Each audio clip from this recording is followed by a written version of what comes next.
Gen Ed Filipino Let Review Questions with Brief Lecture. Paksa, Tayutay.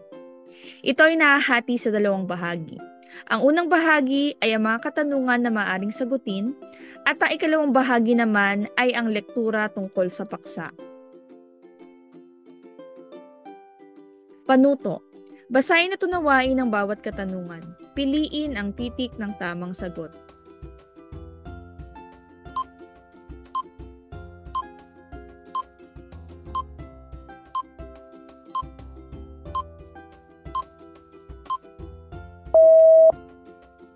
Ang tamang sagot, pagmamalabis.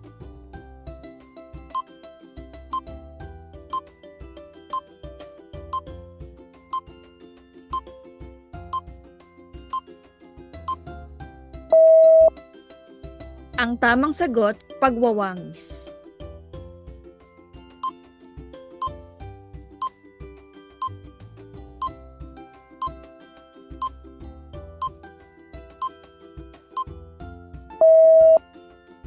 Ang tamang sagot, pagtutulad.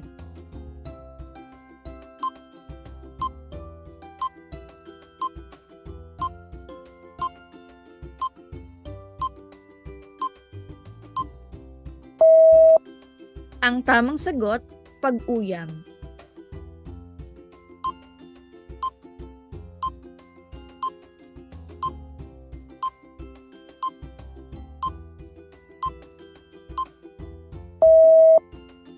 Ang tamang sagot, pagbibigay katauhan.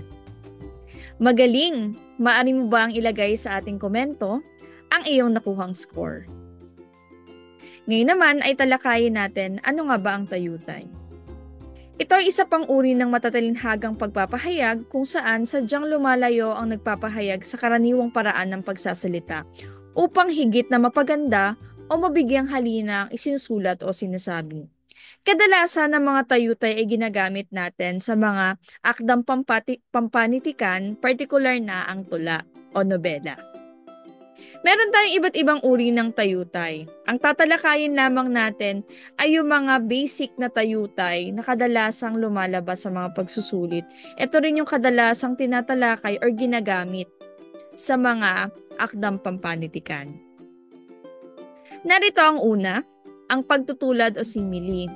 Ito ay paghahambing ng dalawang magkaibang bagay na ginagamitan ng mga pariralang tulad ng, tila, gaya ng, kawangis ng, at iba pa. Kumbaga, kapag tayo ay naghahambing o naglalarawan ng dalawang bagay, sasabihin natin na ito ay pagtutulad o simile kapag ginagamitan natin ng mga parirala. Ito pa ang halimbawa. Ang ulap ay kawangis ng mukha ng tao. May dalawang bagay na pinaghambing. Ang una ay ang ulap, samantalang ginamitan naman natin siya ng pariralang kawangis upang mailarawan sa mukha ng tao. Ang dalawang salitang pinaghambing ay ang ulap na inihambing sa mukha ng tao at ginamitan ng pariralang kawangis. Iyan ang unang uri ng tayutay, pagtutulad o simile. Pangalawa, pagwawangis o metaphor. Katulad ng pagtutulad or simile, nagkakaroon din tayo ng paghahambing. Subalit, ito ay tuwirang paghahambing na hindi na gumagamit ng mga parirala, kagaya na ating binanggit sa una. Halimbawa, si inay ang ilaw ng tahanan. Kung mapapansin, may mga salita rin tayong pinaghambing dito. Si inay at ang tahanan o ang ilaw ng tahanan. Kumbaga, inihambing natin si inay sa ilaw ng tahanan na hindi tayo gumagamit ng anumang parirala, kagaya ng sa, simile o pagtutulad sapagkat ito ay direkta o tuwirang paghahambing. Malinaw ba? Ayan. Pangatlo, pagmamalabis o hyperbole. Lubhang pinapalabis o pinapakulang ang tunay na kalagayan ng tao, bagay o pangyayari. Ito yung pinapalabis natin or pinapakulang natin ang mga pangyayari sa isang pangungusap. Halimbawa, bumaha ng dugo sa nangyaring digmaan. Imposible naman na bumaha ng dugo dahil alam naman natin na ang baha talagang umaapaw. Imposible naman na umapaw ng dugo.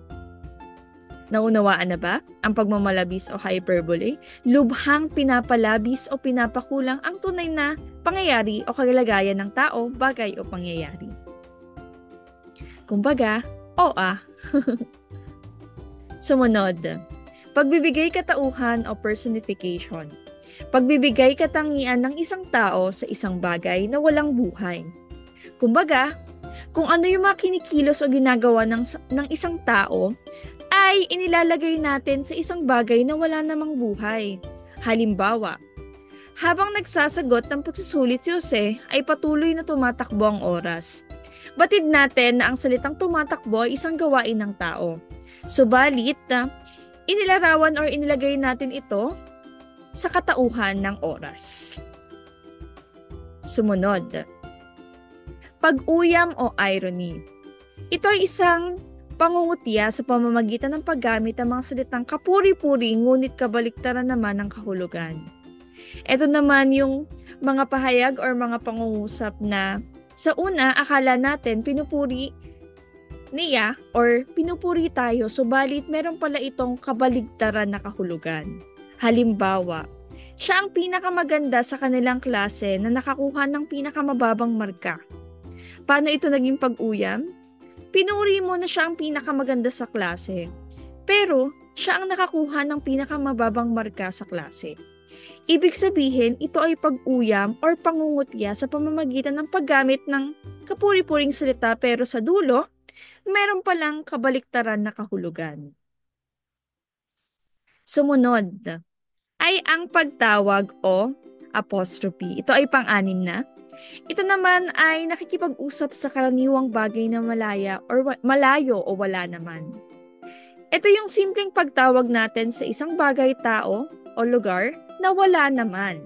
Halimbawa, o kamatayan, hayaan mong mamuhay muna at yumabong ang mga kabataan. Wala naman yung kamatayan. Kumbaga parang nakikipag-usap ka lang sa wala. Yan. Parang tinatawag mo lang ang isang wala. Yan. Iba pang halimbawa, o tukso, layuan mo ako. Ayan. Ilan lamang yan sa mga uri ng tayutay. Marami pa tayong tayutay na ginagamit upang mapasining o mapaganda ang isang akda na ating isinusulat o mga sinasabi sa isang tao. Ayan, nawa ay may natutuhan kayo sa ating paksa na tayutay. Maaari itong lumabas sa inyong pagsusulit. Muli, maraming salamat sa pakikinig.